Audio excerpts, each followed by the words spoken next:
శ్రీరామ రామ రామేతి రమే రామే మనోరమే సహస్రనామ తత్తుల్యం రామనామ వరాననే. రామ రామ రామ అని 3 మాటలంటే చాలు పార్వతి విష్ణువు యొక్క సహస్రనామములు చెప్పేసినట్టే. సంస్కృత భాషలో అక్షరాలని లోకి మార్చేటటువంటి సంప్రదాయం ఉంది. రా 2 మా 5. రామ అంటే 2 × 5 × 2 × 5 × 2 × 5.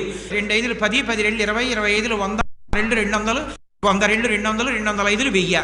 సహస్రనామ తత్తుల్యం రామనామ వరాననే.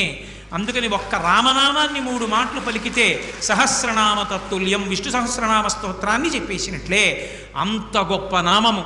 ఆ నామాన్ని ఎలా పలకచ్చు అని అడిగారు. బిడ్డ పేరు పెట్టి పిలిచిననైనా, ఏదో ఎకసక్కంబునకైన పద్య గద్య గీత భావార్థములనైన కమలనయను పిలువ కలుష హరము.